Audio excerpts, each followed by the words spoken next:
We'll continue now with some readings from the Lord's Word. First, we'll read the 116th Psalm.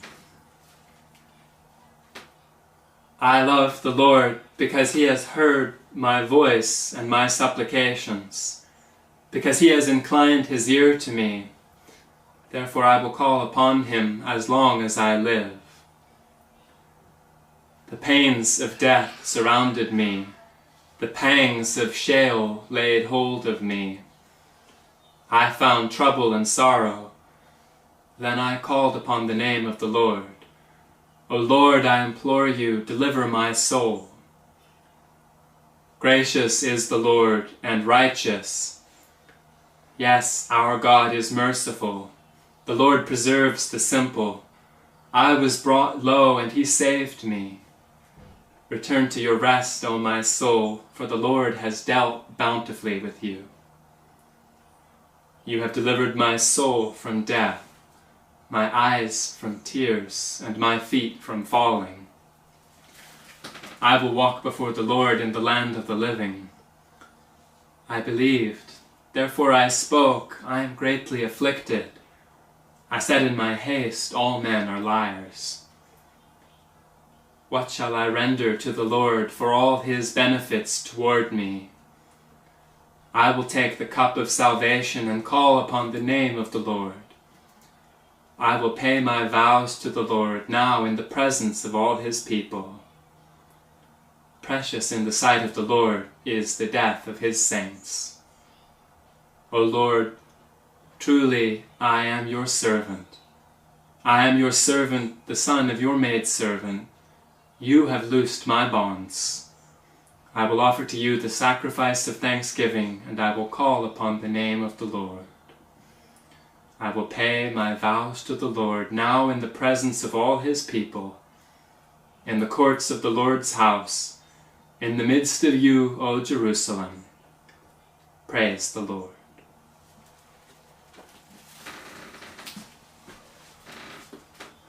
And our final reading today is from one of the books of teachings for the new church called Apocalypse Explained, number 899.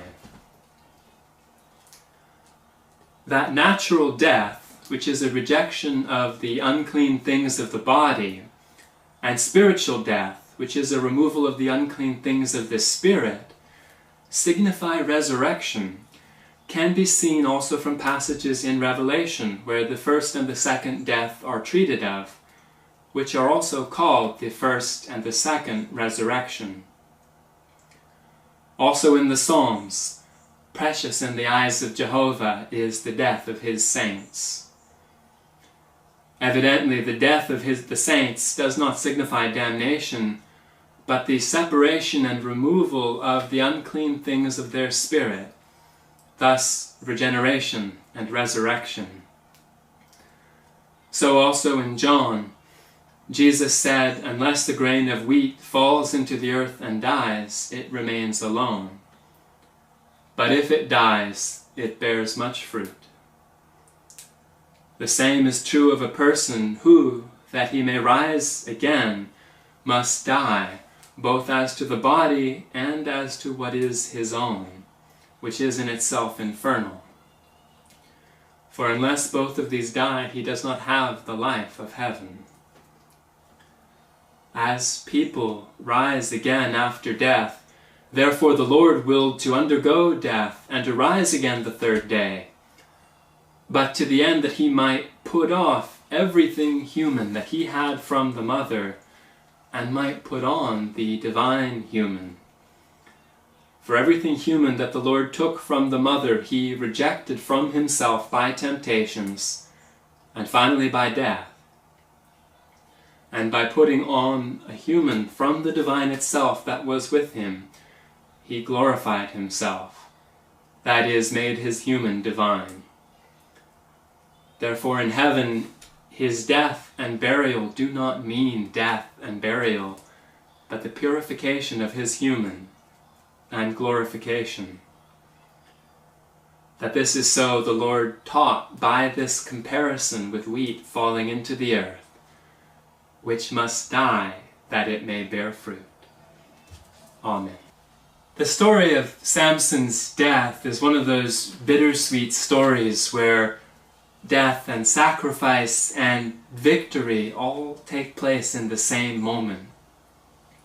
It's literally with one final motion that Samson gives up his life, causes his own death, and defeats the enemies of his people. And this is actually a pretty common theme in the human race's story repertoire. Not necessarily the part about bringing down a temple on top of yourself, but the idea of victory and defeat, or victory and sacrifice.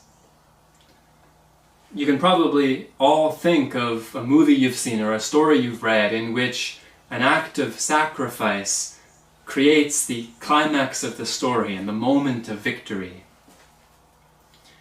And of course, this kind of thing happens in real life too. There are real people who have chosen to die for the sake of something greater than themselves, and their stories are among the most powerful ever told. In the literal sense of the story we read, Samson's self-sacrifice isn't the purest or most noble thing we could imagine. He prays for strength so that he might take vengeance on the Philistines for his 2 eyes. In the literal story, Samson has some pretty obvious flaws. And those flaws actually add a lot to the depth of the story, but for today I don't want to focus on Samson's flaws. I want to focus on the simple fact that he chose to die so that an enemy could be overcome. All of this focus on death might not feel like the most helpful thing. Certainly not the most cheerful subject. But we're about to begin the Easter season. Next Sunday is Palm Sunday. And this theme of death and victory taking place together is expressed nowhere more perfectly than in the Easter story. The story of the Lord's death and resurrection. That story is the archetypal story of sacrifice and victory. It's the reason that this kind of story is charged with so much power. And Samson's death prefigures the Lord's victory on the cross. This is the third and final sermon in a series on Samson. And I've been saying the whole way through the series that Samson represents the Lord. And when we look just at the literal stories, that's sometimes really hard to understand. The deeper meaning of the word is sometimes very heavily veiled. But Samson's willingness to die, if that was what he had to do, is one of the places where his representation of the Lord shines through. The final posture that Samson assumes, with his arms stretched out towards the pillars, is even a visual foreshadowing of the Lord's death on the cross. In a lot of ways, Samson's story is easier to understand than the Lord's story. We can see why Samson had to die, and we can see very clearly what his death accomplished. The Lord's story is a lot more beautiful and more powerful, but it's harder in that story for us to put our finger on exactly what it was that happened. Christians have taught that the Lord had to be crucified because his Father demanded that someone pay the price for the sins of the human race. But that isn't true at all. Really, that's a terrible and even a blasphemous idea because of the way that it portrays God. The doctrines of the New Church teach that the Lord died on the cross in order to complete the glorification of his human. The mind and body that he received from his mother Mary were merely human. But little by little, he glorified that human.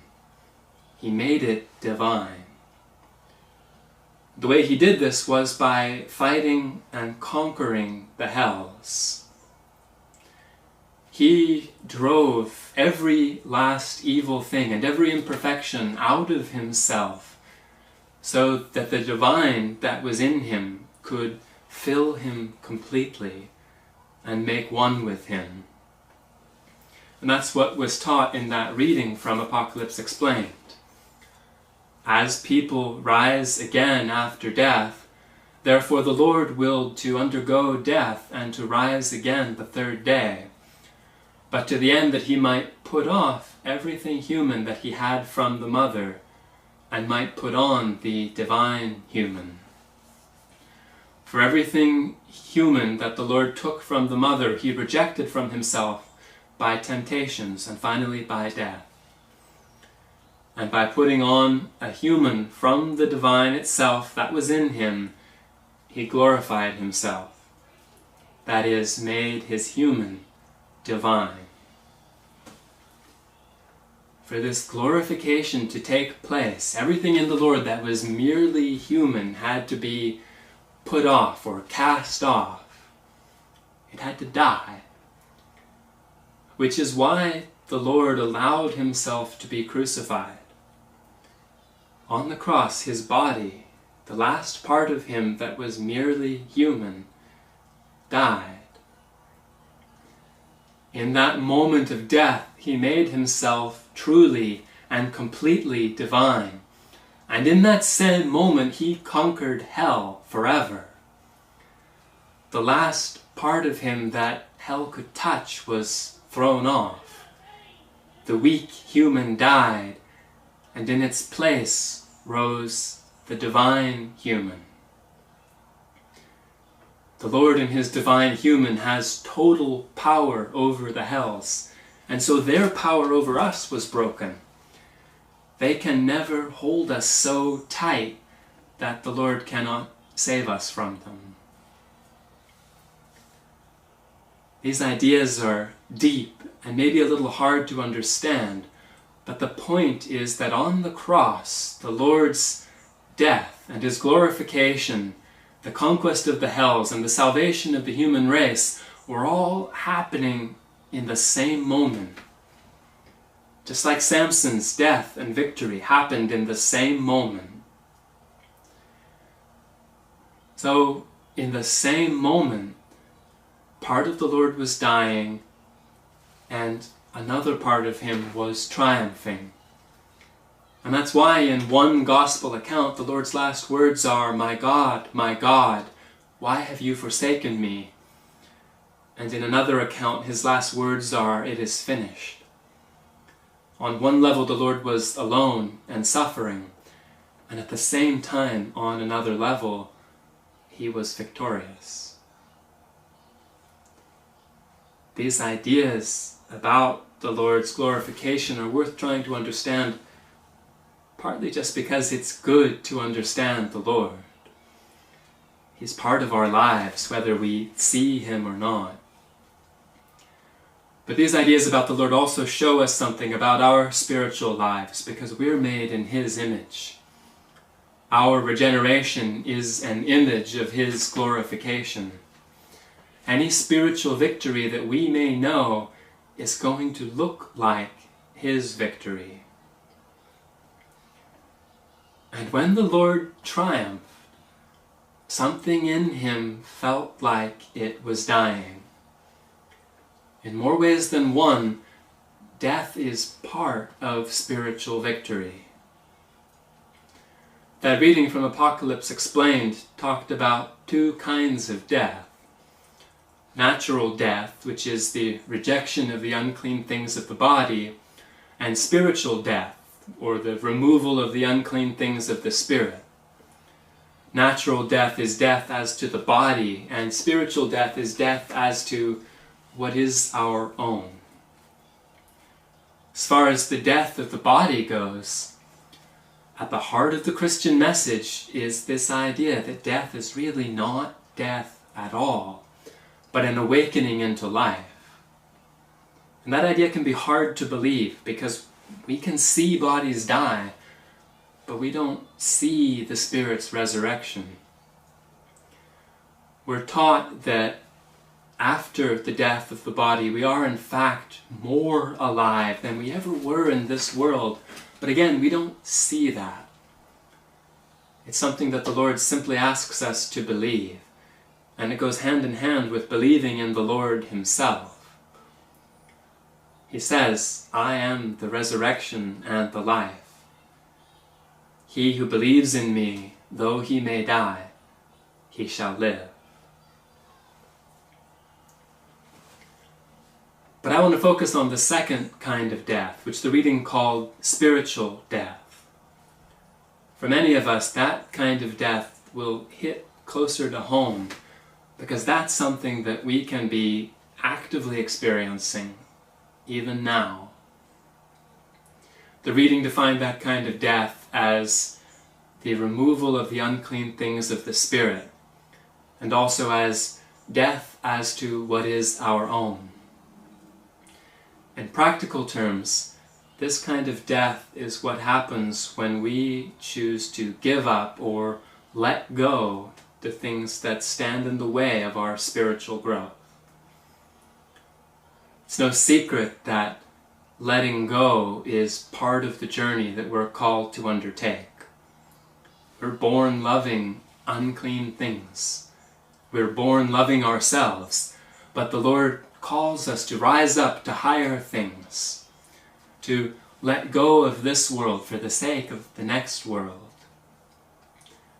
The hard part about this is that most of the time this world is what we're aware of. This world is what we see and what we feel, and we love this world just like we love ourselves. And we can learn to see spiritual things, and we can learn to love spiritual things, but for most of our lives, spiritual things just don't feel that real. So we may know in a higher part of ourselves that giving up worldly and selfish things is the right thing to do. We may see on that level that the death of selfish things is really a victory, that one part of us dies so that another may be born.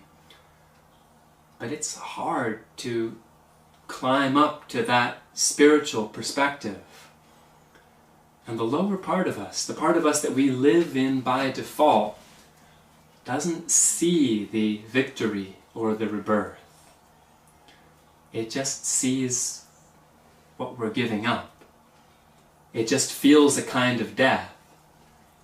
And it isn't melodramatic to describe that feeling as death. In terms of our inner lives, that's exactly what's happening. When we give up something we love, a part of us dies. And this isn't something that we wrestle with just once. This is the journey of our lives. We're here to learn how to give up the things of the body. So we're confronted with this kind of death again and again. When we acknowledge that we shouldn't get what we want, because what we want is selfish, and we fight to make our peace with that, rising up feels like dying. Or when life deals us a hand that we didn't ask for, and we're angry because it's not going to go the way we wanted, and it's hard to remember that God is in charge. Rising up feels like dying. Last week we talked about the fact that all of us love things that we know aren't good for us, just like Samson loved Delilah. Giving up those things feels like dying. As I said, there is a victory that goes hand in hand with that death, but it's hard to see that victory. It's hard to feel it. What we feel is that we're laying down our lives, laying them down for something we believe in, which is what Samson did. picture Samson bowing his head, gritting his teeth as he let the Lord's strength move through him into those pillars. That's a picture of resolution, a hero's resolution. And if we ever feel that kind of resolve, odds are that it will be because we're looking at an evil that we have loved and saying to it, I no longer consent to be ruled by you. The willingness to lay down what we love for the sake of a spiritual victory is a hero's sacrifice. It's a powerful, blessed thing.